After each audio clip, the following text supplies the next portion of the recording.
We head to the association as the stars are shining in the postseason, starting with Victor Wembanyama. He is looking to get his first ring, and a championship would give the Spurs 6 titles, which would tie the Bulls for the 4th most in franchise. Shai Gilgeous-Alexander could become the 4th player in NBA history to win MVP and a title in consecutive seasons, joining Michael Jordan, LeBron James, and Bill Russell.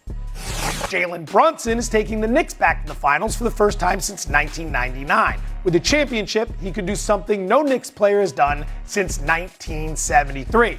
Gentlemen, welcome back. Perk, we begin with you. Whose stock rises the most with the ring, SGA or Brunson? Big body Brunson. To me, that's a no-brainer. We're talking about a guy that was drafted in the 2nd round, a guy that took so much heat once he was signed by the New York Knicks, one of the best free agent signings in NBA history.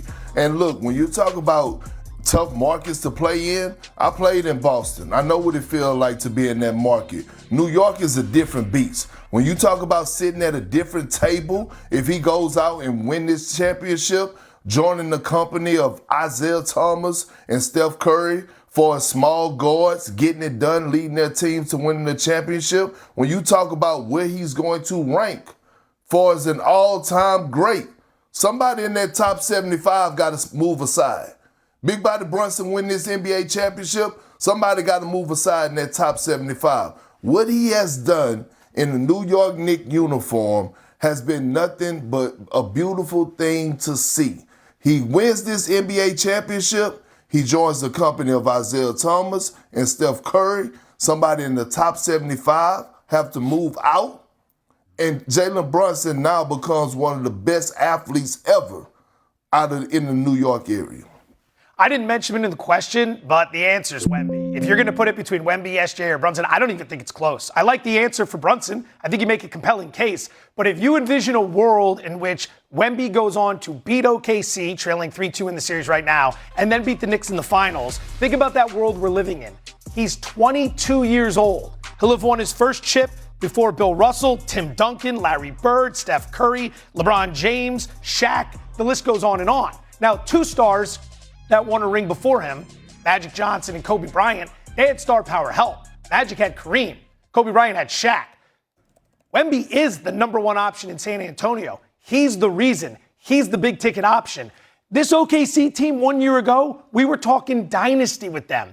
If Wemby comes along in year 3 at 22 years of age and takes them out, and then takes out this historic Knicks team that's doing things we haven't seen before at 22 years of age, he is the one that catapults to face of the league, passing all the guys we've been talking about the last few years, Stephen A., Ant-Man, and everybody else who we thought, who's the next face of the league? It's Wemby, and it's over. A chip for him means more than any other player in the business right now. Very articulate, very eloquent, very wrong. Perk is right, you're wrong. Okay?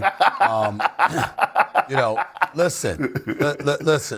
When you think about Jalen Brunson, let's understand something here. Right now, I'm going to give you some stats, and then I'll get into a bigger picture. Since he arrived in New York with the Knicks 4 years ago, he's 5th in terms of the 61% of his regular season games that he's won. He's got 35 postseason wins, second only to the Boston Celtics, 36. During the regular season, he is the only player in the NBA to average 25.6 assists and shoot 39% from three-point range. And by the way, in the playoffs, at 29.2 points per game, he is second in the NBA, only to Shai Gilgeous-Alexander.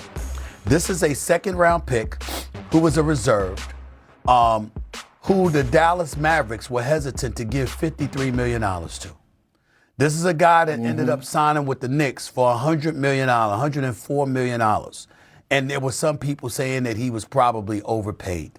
He comes to the media capital of the world, and he takes over a place that Patrick Ewing once reigned in, that Carmelo Anthony once reigned in, that Bernard King once reigned in, that Walt Clyde Frazier delivered 2 championships to in the 70s, that Black Jesus Earl the Pearl Monroe was a part of, along with Bill Bradley and Dave DeBusschere and Willis Reed. And this brother, they played with each other. This brother don't have those cats, even though Karl Anthony Towns is no joke, and we appreciate Mikal Bridges and OG Anunoby and all of that other stuff.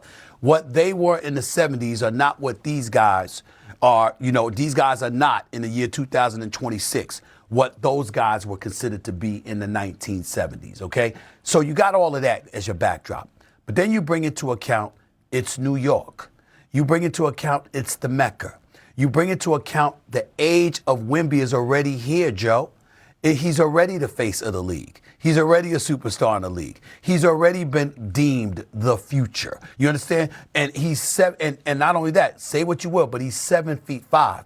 See, people look up to you and they know they can't be that because, damn it, they ain't 7'5". What made Steph Curry so special is that he was 6'3". What made Allen Iverson special? It's that he was 6'1". What made the guys that you could just look at, you go like, damn, they walking down the street, they look just like me. I'm just, you ain't looking up to the sky and be like, damn, what's it like to be that? Because I don't know what that is. That's why they call Wemby an alien. You understand what I'm saying? Because he's one of one. He's one of a kind.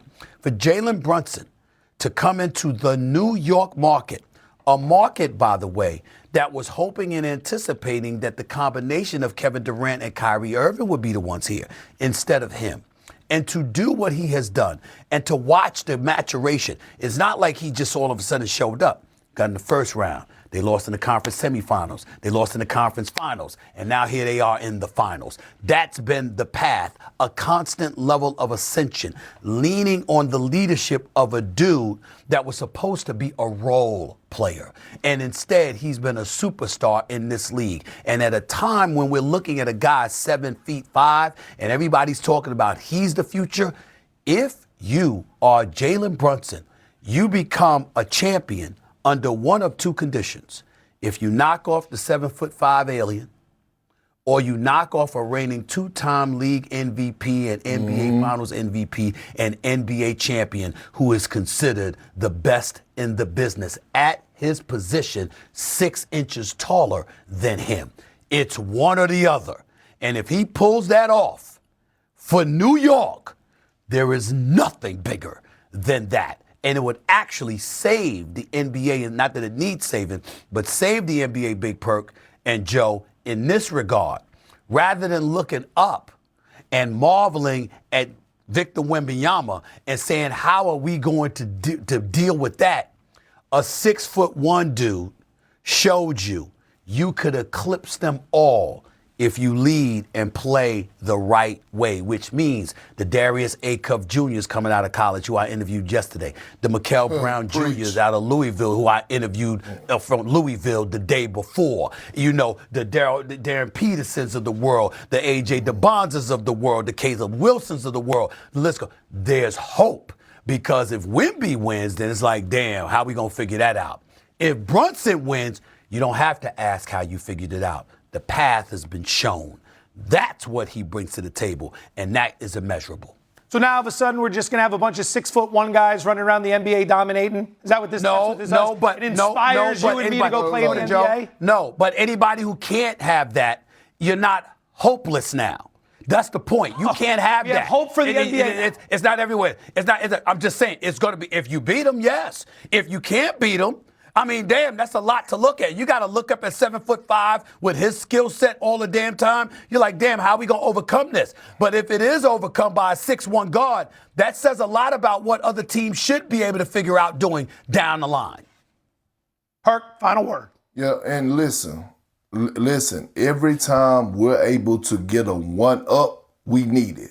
When it comes to American basketball players standing on business.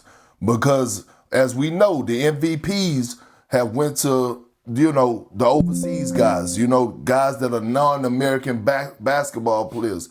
Anytime we could get a one-up, it's a great thing for America.